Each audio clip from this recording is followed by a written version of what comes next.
What's up, guys? Readiness Rations here with you again. Today we're going to be checking out another big boy. This is a 24-hour Russian IRP-P ration. Now, I've had this specific meal in my inventory at this point now for over a year, and so it sadly passed the best buy date. I'm hoping that it mostly held up at this point, but I guess we won't know until we get in there. In general, I'm a big fan of Russian rations. I really do enjoy them, so I'm definitely looking forward to opening this one up. But before we get this over to the reviewing desk, I just want to remind you guys to subscribe to the channel to see all my future ration reviews. And if you like seeing these military ration reviews, don't forget to hit that thumbs up because that helps us out with the Google algorithm. Now let's get this massive 24-hour ration over to the reviewing desk. This thing is so massive, I can't even get it to fit into the frame vertically. I really like the little digi-camo pattern on the outside of this package. On the front, we really don't have much. We just have this label that I'm assuming is the company that packages this. If you do read Russian, let me know what that says down in the comments. The back of the package, up here at the top, we have that it is a individual daily ration. So this is a 24-hour ration, and this is an IRP-P. We have our contents list, the macros for the ration. This ration comes in at a hefty 3,500 kcals. And down at the bottom, we have information about the company that packages the ration. And we have our packing and expiration date. This ration was packed on April 20th, 2019, and it expired March 18th, 2021. Hopefully, this thing is still held up. The package itself has a decent carry handle on the top, and it opens from the bottom. We have a tear notch there. It's a Mylar material for the bag, a foil-lined plastic with a Ziploc seal.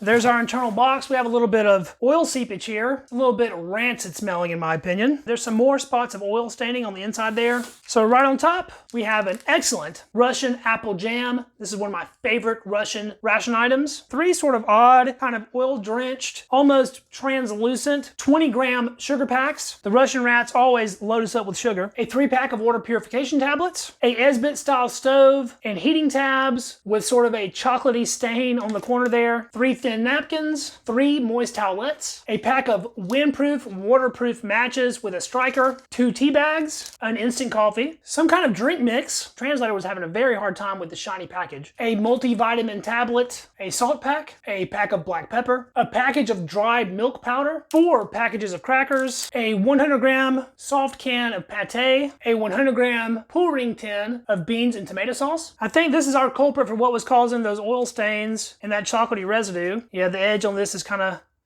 folding back, is delaminated and already opening up on me. This is a chocolate spread, similar to Nutella, a 250-gram tin of beef and grain kasha, a 250-gram tin of stewed beef or tashanka. This stuff is always excellent. And a 250-gram tin of beef with green peas and carrots. They provided 3 clear plastic spoons and a leaflet containing a little bit more information about the ration and how to appropriately prepare and store this ration. Per usual, when I do a 24-hour ration, I consume it over the course of a full 24-hour period, breakfast, lunch, and dinner. So let's break this down into individual meals and get on over to breakfast. I've noticed something right away about this IRP-P, and that is compared to a standard Russian IRP that has the white star on the outside of the box. This is a very toned down ration. Those white star rations have like 1,000 more calories than this does, so it makes sense for this to have less food. Being a 3,500 calorie ration, I think as you'll see, each individual meal in this ration is not that impressive quantity wise, and that's because it's bolstered by a ton of calories from crackers. Let's get breakfast going here with a coffee. This little instant coffee was packed in 2019. Get a better look at it in my hand there. Oh no. Oh no. It's all fuzzy. Dang. I was really looking forward to a coffee today, and look how much powder that is. This would have been a great cup, but it is all fuzzy and moldy. And although I do eat or drink basically anything, mold is where I draw the line. I'm very disappointed I'm not getting coffee this morning. Sadly, I'm gonna have to toss that. Let's throw it straight into my hot water and see if it reconstitutes at least. Since we have to have some kind of drink with our breakfast, I guess we'll do this milk powder. This is something I've never had in a ration before. Feels so weird. It has almost the texture of freshly fallen snow. It has sort of that crunchy, almost squeakiness to it. Let's give that a little taste in its dry form. Tastes like a coffee creamer. Not too bad. Put that in a glass here. Best I could tell, that called for 200 milliliters of water. So I'm gonna do my best to eyeball that with cold water. That might be slightly more than 200, but pretty close. I'm thinking this is going to be kind of difficult to stir in. Most of the powder just kind of floating on the top. And it's starting to dissolve a little bit, but man, is it chunky. Gonna be honest with you guys, traditionally, I'm not really a milk drinker. Not something that I do on a regular basis. I like chocolate milk every now and then, but just straight milk, not really my thing. And powdered milk is especially disgusting. So I'm not really excited about this one, although I am always looking forward to trying new things. And so I'm going into this experience with an open mind. The amount of stirring this is taking is very annoying and tedious, but I don't want it to be lumpy. I finally got it mostly dissolved. There's still some chunks in there, but that's looking basically like a glass of milk, although it kind of looks like curdled milk. I boiled our main, and in the boiling process, the label kind of fell off. I decided to start the day with our beef kasha. And as soon as I popped that lid, I started getting a very good aroma coming out of this. Oh yeah, that smells excellent. There's a look at it in the can, kind of tightly packed in there. This appears to be a barley kasha. Look at all that oil.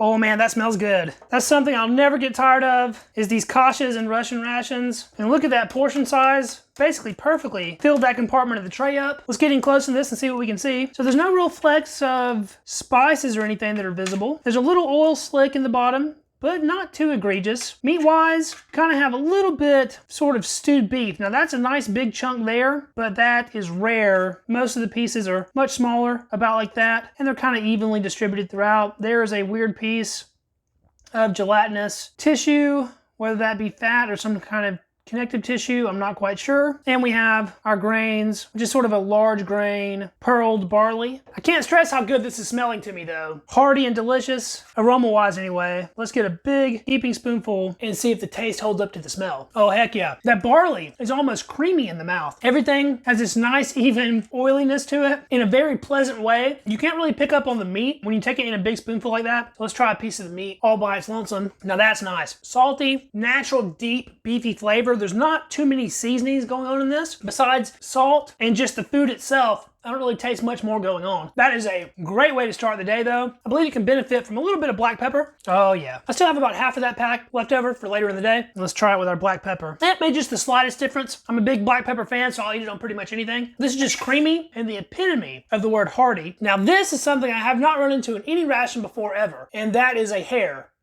And trust me, that is not one of my own hairs. That definitely came out of this ration, and I must say that's a little bit disgusting, but these things are so heavily sterilized. I boiled the crap out of it. It's not going to stop me from finishing the meal, but maybe quality control and sanitary standards in the place this was packaged might not have been the absolute best. Man, I've just sat here and ate almost this whole container without even trying anything else. All right, let's try our curdled milk here. Yeah, I'm not a fan. Is it bad? No. It's not bad. It's nice and cold. It just tastes like milk, like a weak, sort of almost along the lines of skim. I can tell this has a higher fat content than skim milk does. Flavor-wise, it's just not super pungent. Those lumps are not offensive in any way. They kind of just go down with the rest of the mix. If that chocolate spread that we unboxed earlier wasn't compromised, I would most definitely try my hand at making some chocolate milk. But because it was, I'm not going to mix it with this milk, although I will be trying that chocolate spread later in the video. Let's take our multivitamin.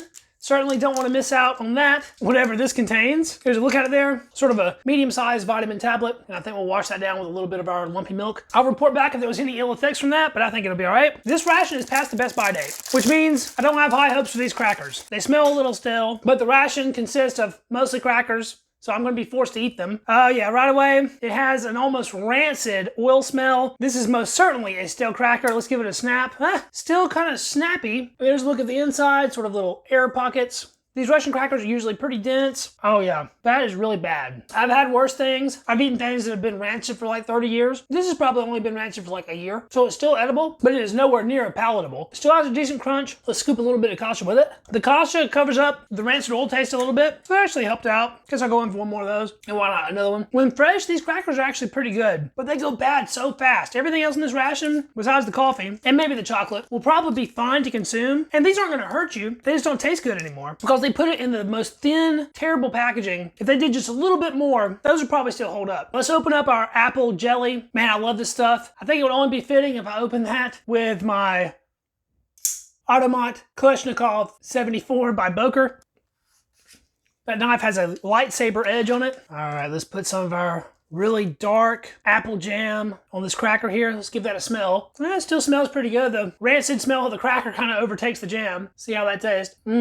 The cracker sucks. That jam is great as always. It's sweet, but at the same time, still nice and tart. It has a really awesome taste of dried fruit, almost plummy or raisiny, pruny maybe, but the texture is outstanding and the flavor is absolutely delicious. I really do love this stuff. I wish it was available for purchase in the US. As far as that coffee went, it's still rehydrated, but I won't be drinking any of it because who knows what kind of weird Russian mold that stuff was and what that would do to you. Breakfast was pretty good, but I'm actually still hungry, so I think we're gonna get it over to lunch fairly quickly. Pretty much as soon as I was finished cleaning up after breakfast, I was ready for lunch. And I even ate a whole nother pack of crackers after I finished that first one. And keep in mind, I had been on like an 18-hour fast before eating, and so I was really hungry. So for lunch, we're gonna do our mystery drink mix here. I believe it's apple. I saw something on the back that said apple, and I definitely saw something that said lemon, and then that was also sort of translating to citric acid. I guess we'll find out what it actually is here in just a moment. It's kind of a caked powder. Certainly seems to be a little bit more moist than it should be. Let's just give the powder a taste. Well,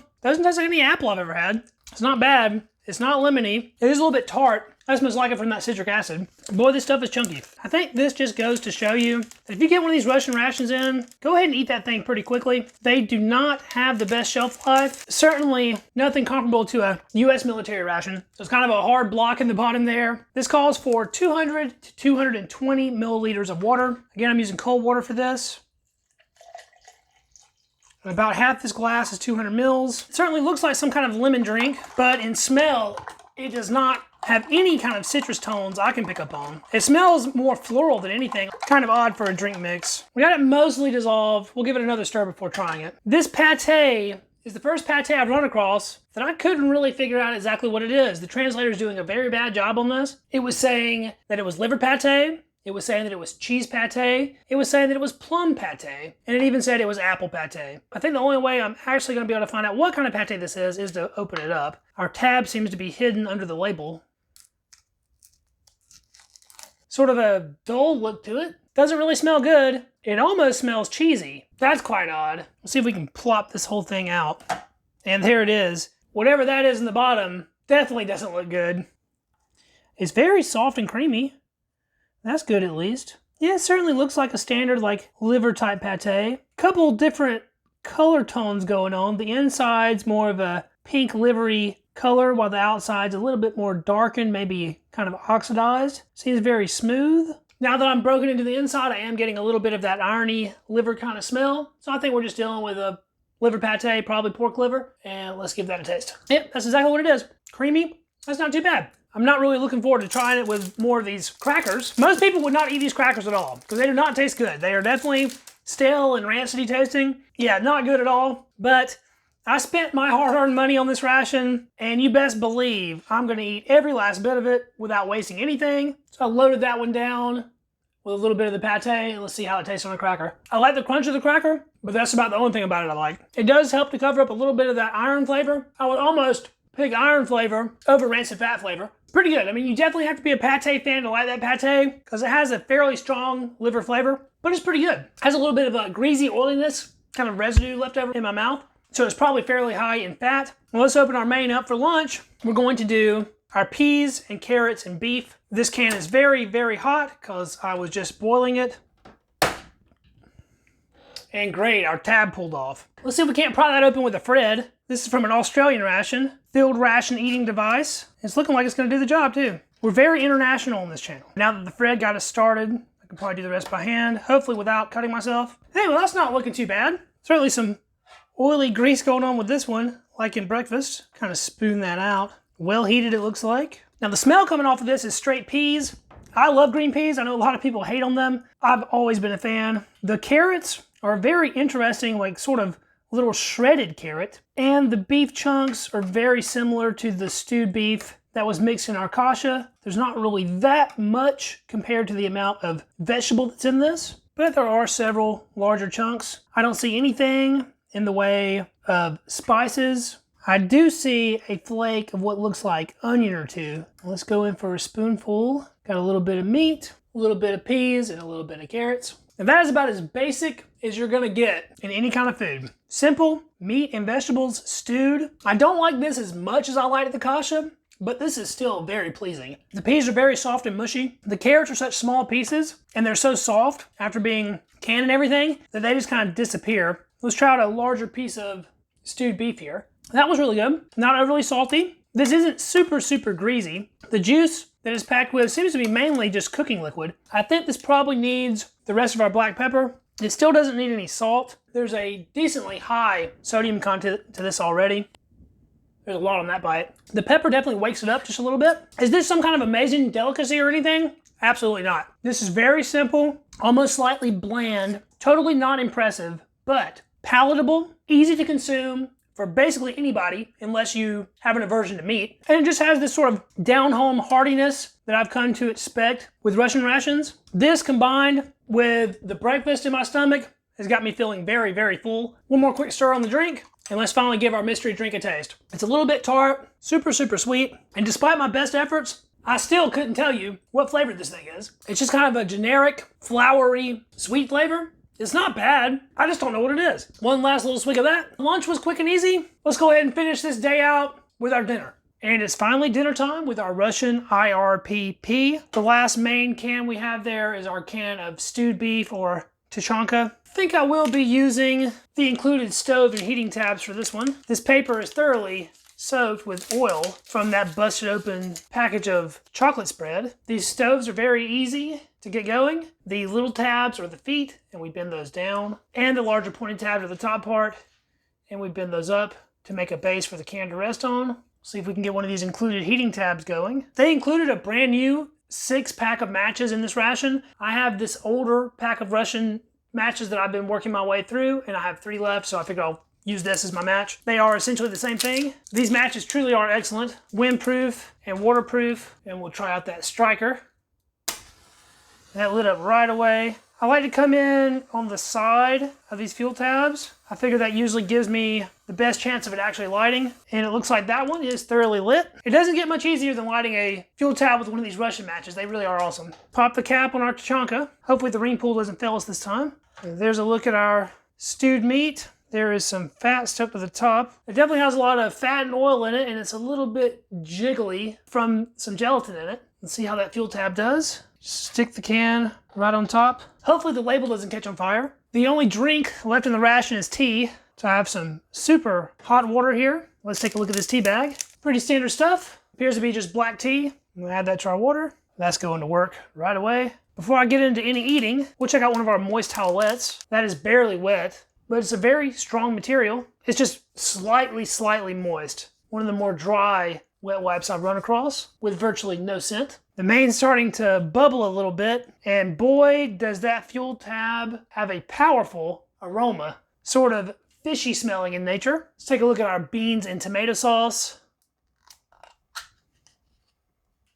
Oh, those look very odd. The can's not all the way full. Look at it, it has a big gap. They don't smell too bad though. Seem to be kind of oily. It's a red bean. Has sort of a sweet smell too. You know, these might have been better heated themselves. I'm sure they probably would have been, but we'll just go at them cold. Yeah, sort of a tinny, almost metal kind of smell going on. Has a little bit of a tangy aroma. I'm sure that's coming from the tomatoes because they have some acid in them. Here's a close look at it on the spoon. Doesn't really seem to be much going on in here other than beans and sauce. Those beans definitely need to be heated to reach their maximum potential. They have a very starchy sort of bite to them that you'll get with cold beans. This has a ton of salt in it. It's ever so slightly sweet. I'm not getting any real tomato flavor from it. It just tastes like straight up beans. This would have been really nice mixed in with the breakfast kasha. The more I eat, the more it's actually growing on me. I kind of like it. It's just a really simple dish. Beans with a little bit of sauce. Pretty good actually. So of course we have our compromised chocolate spread. The container itself is cracked a little bit. If I squeeze on it, you can kind of see how the inside has kind of pulled away from the outside and it's been leaking from this corner.